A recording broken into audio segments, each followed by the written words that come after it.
Terima kasih pemirsa, Anda masih bersama kami dalam Kominfo Newsroom. Pemirsa, Badan Meteorologi, Klimatologi, dan Geofisika melaporkan kurang lebih 63 wilayah di Indonesia akan memasuki pada musim kemarau pada bulan Agustus hingga September 2023 mendatang akibat dampak dari fenomena El Nino. Mencegah kerugian yang akan dihadapi oleh masyarakat, pemerintah telah mempersiapkan beragam skema untuk memitigasi menghadapi dalam fenomena El Nino ini. Lantas seperti apakah mitigasi yang disiapkan oleh pemerintah? Dalam hal ini ialah BMKG. Kita akan membahasnya bersama dengan Ibu Dwi Korita Karnawati selaku Kepala BMKG Republik Indonesia. Assalamualaikum, selamat malam Bu Dwi Korita. Bagaimana kabarnya di hari ini, Bu? Selamat malam Mbak Bilkis. Wassalamualaikum warahmatullahi wabarakatuh. Alhamdulillah kabar baik Mbak Bilkis. Semoga Baik. Mbak juga baik. Sehat insya Allah, Ibu. Bu Dwi Korita, sebelum membahas lebih jauh mengenai dampak yang ditimbulkan dari adanya fenomena El Nino, mungkin bisa dijelaskan secara sederhana, Ibu, apa yang dimaksud dengan El Nino dan siklus El Nino ini terjadi setiap berapa tahun, Bu Korita? Jadi sebetulnya El Nino ini merupakan fenomena anomali iklim yang terjadi akibat adanya anomali suhu muka air laut di wilayah Samudra Pasifik di bagian Katulistiwa Tengah Timur dibandingkan terhadap suhu muka air laut di perairan kita di wilayah Kepulauan Indonesia. Di Samudra Pasifik anomali lebih hangat dibandingkan di wilayah Indonesia sehingga berdampak pada terjadinya pertumbuhan awan-awan hujan yang masif lebih ke arah Samudra Pasifik bagian tengah timur. Nah, seakan-akan uap-uap air di wilayah Indonesia ini menjadi bergerak ke arah Samudra Pasifik sehingga kita kehilangan kandungan uap-uap air tadi. Akibatnya adalah terjadilah curah hujan yang rendah hingga sangat rendah atau yang dikatakan juga berakibat pada kekeringan, dan inilah yang berisiko mengakibatkan gangguan pertanian, ya, gagal panen ataupun karhutlah, antara lain itu. Lalu bagaimana siklusnya? El Nino ini secara alamiah akan berulang pada periode 4 hingga 7 tahun. Namun dengan adanya dampak perubahan iklim, periode ulang ini ada kecenderungan semakin pendek. Itu. Jadi kalau dulu 5 sampai katakanlah 8-10 tahun, nah saat ini semakin pendek, 4-7 tahun, bahkan bisa hanya sampai 5 tahun. Seperti itu, Mbak. Baik, periode 4 hingga 7 tahun mengenai fenomena El Nino ini, dan ini merupakan pemanasan suhu muka laut yang dimana di atas kondisi normal ini terjadi di Samudra Pasifik bagian tengah hingga ke timur.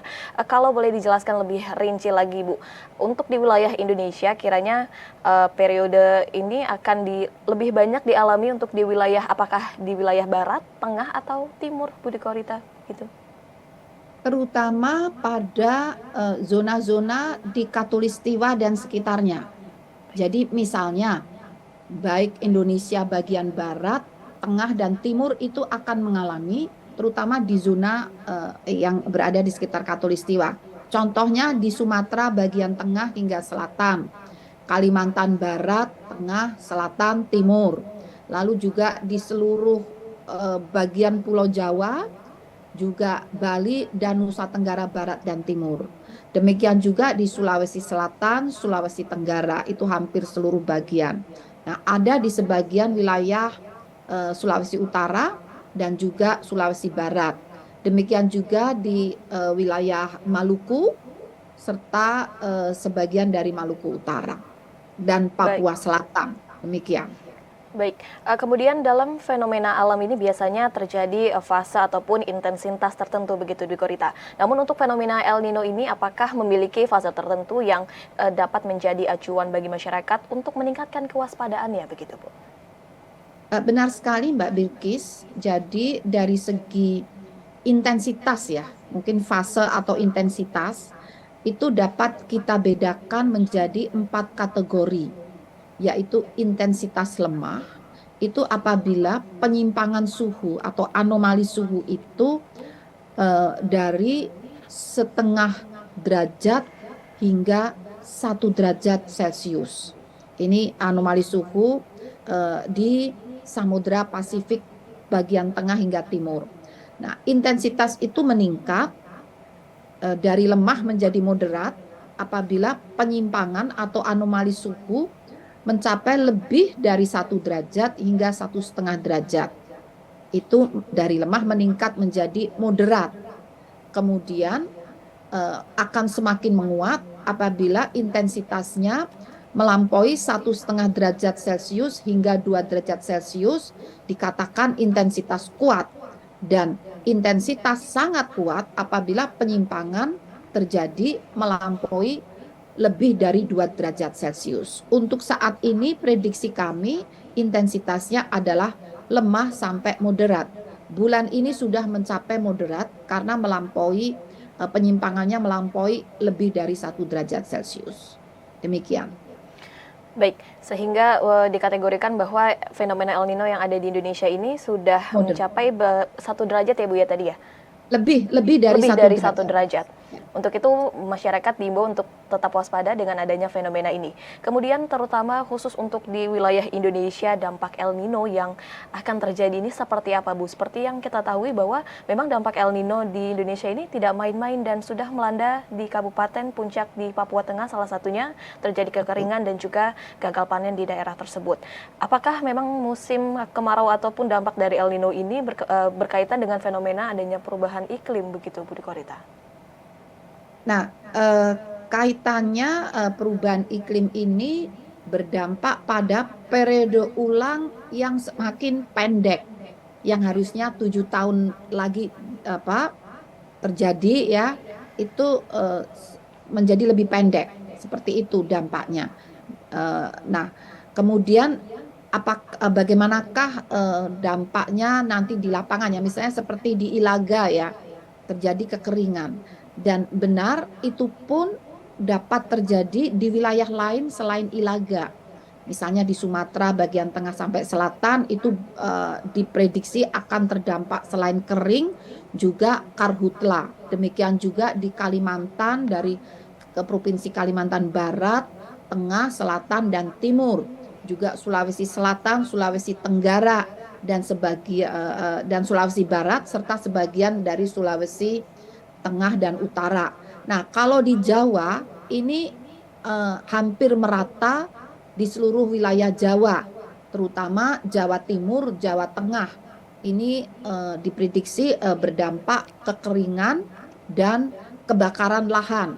Serta di Bali dan Nusa Tenggara ini titik-titik panas itu sudah mulai terjadi juga. Jadi dampaknya sama, kering, kekurangan air, dan juga mudah terbakar lahannya.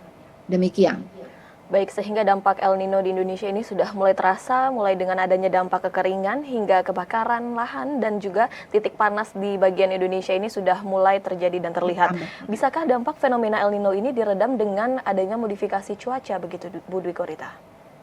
Itu kami lakukan sebelum terjadi El Nino.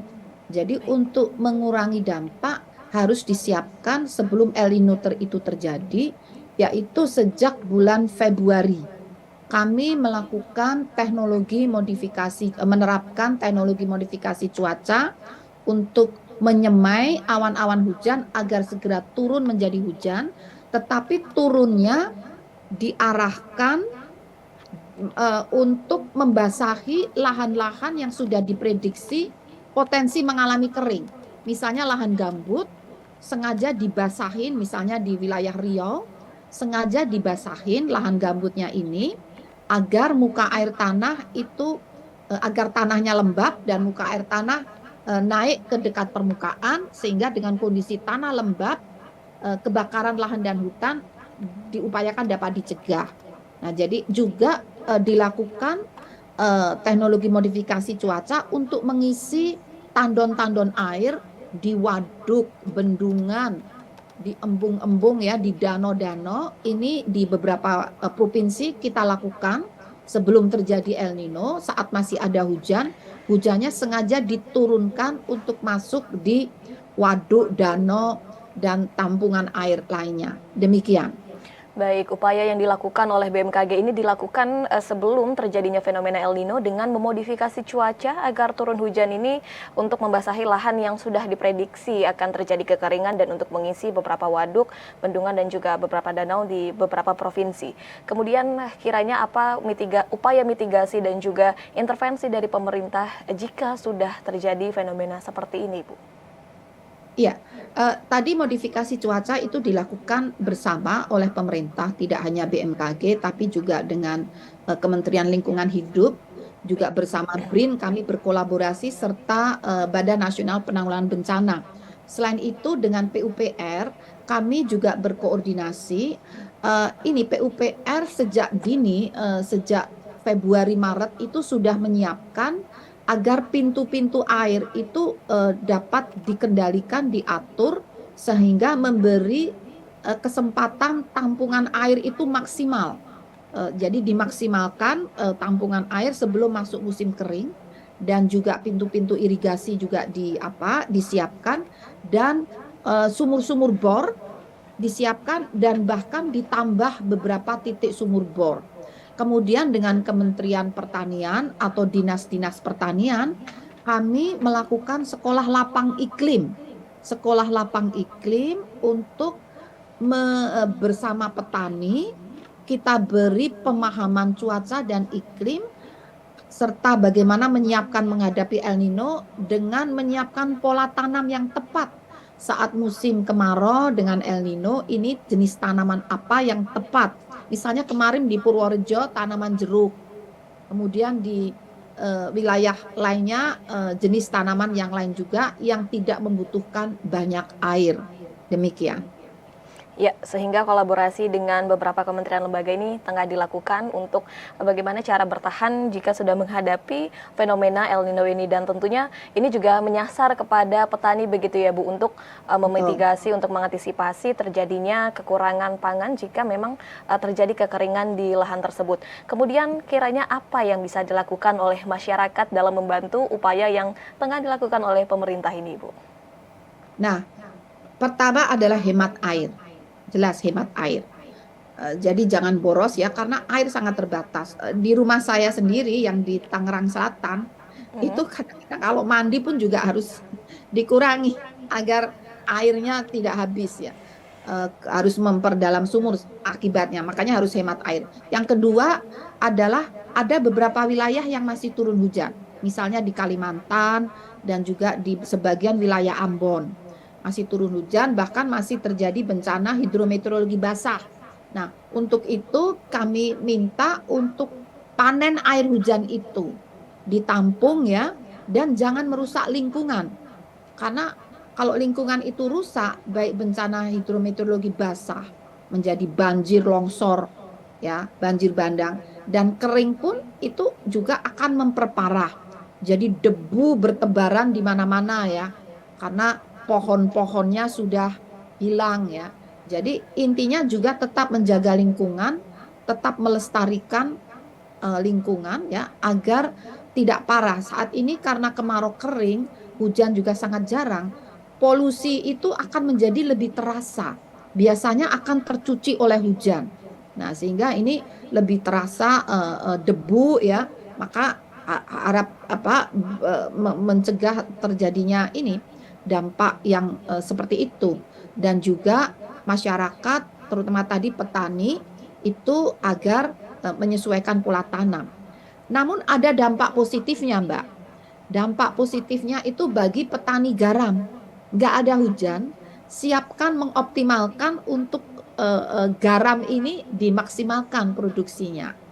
Kemudian bagi nelayan, sudah kami latih sejak beberapa tahun sebelumnya, itu sekolah lapang cuaca nelayan. Saat musim kemarau ini biasanya produktivitas tangkap ikan juga malah meningkat dibandingkan saat musim hujan seperti itu. Jadi ada sisi positifnya, tapi juga tidak sedikit sisi negatifnya. Demikian. Baik, sehingga masyarakat memiliki peran untuk turut serta membantu upaya pemerintah dalam menghadapi fenomena El Nino ini, salah satunya ialah dengan menghemat air. Dan kita juga bisa melihat dari sisi yang berbeda dengan adanya fenomena El Nino ini, yakni untuk membantu pertumbuhan dan juga perkembangan upaya yang tengah dilakukan oleh petani maupun oleh para nelayan dengan usahanya. Demikian Bu Dwi Korita, terima kasih banyak telah bergabung bersama kami pada dialog kami hari ini dengan BMKG yang mitigasi fenomena El Nino. Terima kasih banyak Bu Dwi Korita, salam sehat Makasih Mbak selalu Ibu, Beatrice. selamat malam, selamat melanjutkan Selamat aktivitas. malam. Kasih. Dan pemirsa, kami akan kembali dengan beragam informasi lainnya, tetaplah bersama kami dalam Kominfo Newsroom.